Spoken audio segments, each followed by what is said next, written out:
সবাইকে ওয়েলকাম করছি মার্চ ডিলেটে। আজ আমি ডিমের একটি সহজ রেসিপি শেয়ার করব। আশা করি সবার ভালো লাগবে। ভালো লাগলে লাইক, কমেন্ট এবং শেয়ার করবেন। সাথে থাকবেন পুরো ভিডিওটি দেখার জন্য। আমি রেসিপিটি করার জন্য প্রথমে নিয়ে নিয়েছি পেঁয়াজ কুচি, গোলমরিচ গুঁড়া, ধনেপাতা কুচি এবং কাঁচামরিচ কুচি। সাথে নিয়ে নিয়েছি 3টি ডিম। আমি কড়াইতে দিয়ে দিলাম জল, যাতে বাটি অল্প পরিমাণে ডুবে থাকে, মানে অর্ধেক পরিমাণে ডুবে থাকে, এরকম করে জল নিয়ে নিয়েছি কড়াইতে। আমি চুলাটি অন করে দিয়েছি। এরপর আমি বাটিগুলো একটি ব্রাশের সাহায্যে বাটিগুলোতে তেল ব্রাশ করে দিচ্ছি।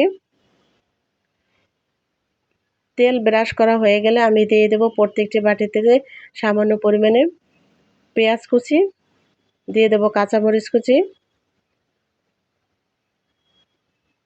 দিয়ে দেব ধনেপাতা কুচি, এর ভিতরে দিয়ে দেব হলুদ গুঁড়া, সামান্য পরিমাণে হলুদ গুঁড়া, দিয়ে দেব সামান্য পরিমাণে লবণ। এবার আমি প্রত্যেকটি বাটিতে একটি করে ডিম দিয়ে দিচ্ছি। জল ফুটে উঠতে শুরু করেছে।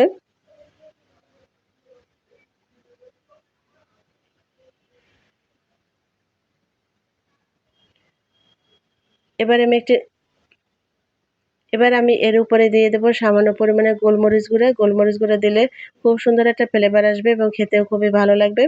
এবার আমি ডিমগুলো সিদ্ধ করার জন্য আমি একটি ঢাকনা দিয়ে ঢেকে 10 মিনিটের মতো সিদ্ধ করে নেব। এবার আমি 10 মিনিট পর ঢাকনা তুলে একটি চামচের সাহায্যে চেক করে নিচ্ছি ডিমগুলো খুব সুন্দরভাবে সিদ্ধ হয়ে গিয়েছে। ডিম শুধু সিদ্ধ খেতে খুব ভালো লাগে না, এভাবে ডিম সিদ্ধ করে খেলে খুবই ভালো লাগে। গরম ভাতের সাথে তো খুবই ভালো লাগে। এবার এমনিতেও খাওয়া যায়, বাচ্চারা পছন্দ করবে এবং বড়রাও পছন্দ করবে আশা করি। আমি এবার ডিমগুলোকে একটি চামচের সাহায্যে ছাড়িয়ে নিচ্ছি। একটু পাশ দিয়ে ছাড়িয়ে নিলেই ডিমগুলো খুব সুন্দরভাবে উঠে আসবে। এবার আমি পরিবেশনের জন্য একটি প্লেটে নিয়ে নিচ্ছি। এই ডিমগুলো দেখতে খুবই ভালো লাগে এবং খুব সুন্দর একটা ফ্লেভার আসে এবং খেতেও খুব ইয়ামি হয়।